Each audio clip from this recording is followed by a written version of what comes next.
I'm Major General Felix Busizoori, for Infantry Division Commander. First of all, I want to inform you that it is now 1 month and 6 days since we started our operation, which was phased in 3 phases, beginning with the sensitization. The real operation has now taken 1 month, almost five weeks. But we have been able to exit 19,826 heads of cattle. That is specifically in 4th Division. 5,390 were exited to South Sudan.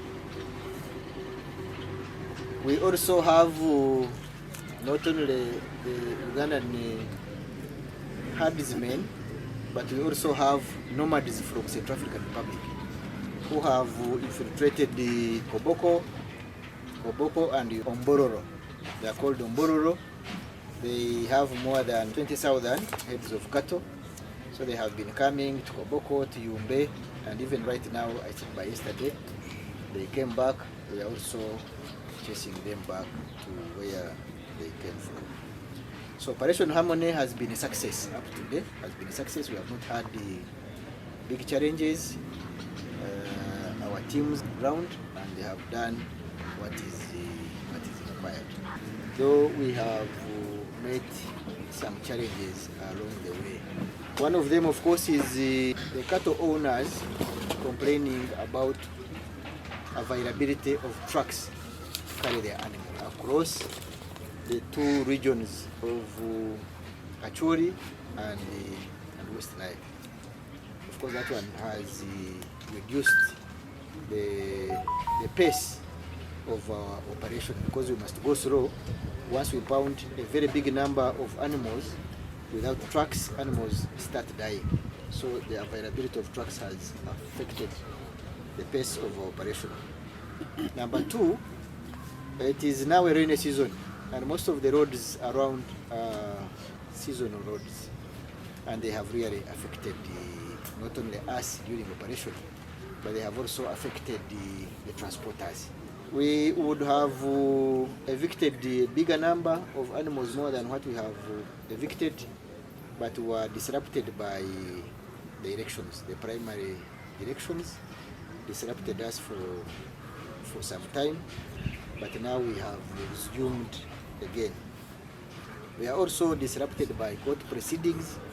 Of course, some of the areas there is contestation. Most of the people are in court, and it has been affecting our operation in some way, because you find we have a very big numbers of many letters that have been served to us by many lawyers from different areas, saying we should not touch their people. Once we touch them, they are going to take us to court. So it is affecting our operation, though we have been decisively dealing with that, but it affects our operation. We have also seen political interference, where some politicians are interfering with our operation, with the pace of our operation. So we are appealing to the politicians that as we talked in the first press conference, that politicians should wait for the update from us. They shouldn't go to the field to interrupt the operating teams. We had estimated this operation to take 65 days, and I think we are on track.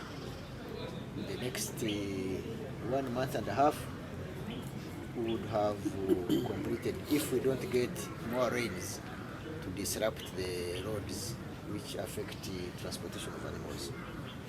Of course, as we told you last time, there was these areas have vast land without roads. So reaching in those areas has been a bit tough. Where it becomes tough, you find you have to impound animals move them long distances, over 25 kilometers, to a loading point or a holding area.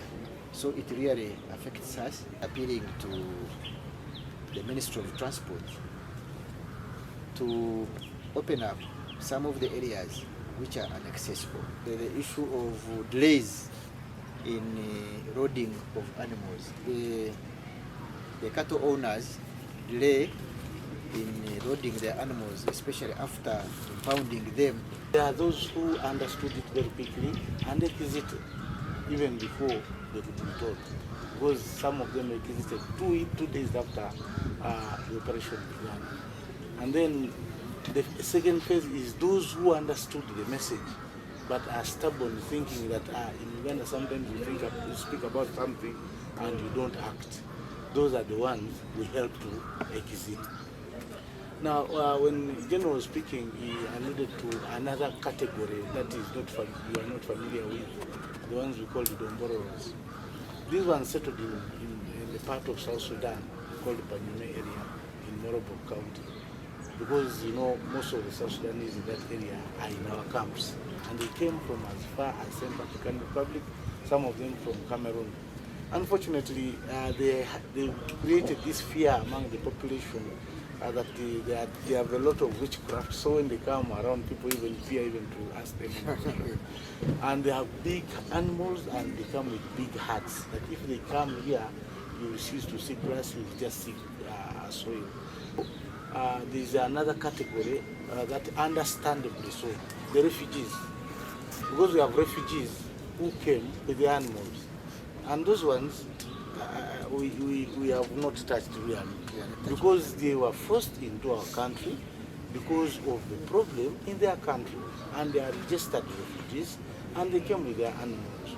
So that is also a question that has been disturbing people. And even they also had an issue, and they were fearing, what are we going to do? We ran from our country, we came with our animals. Those ones we have not touched. We are touching these ones who are moving from place to place and not settling. And at one moment, a country must change here. A country must develop. Joseph Wesige, the Regional Police Commander, Northwest Nile. As police, we are coming in to condemn politicians who are interfering with this operation. It is very unfortunate of them, and we have been given strict orders and instructions to make sure we take them on legally, because when they try to interfere, they are trying to incite the public against the Balaalo.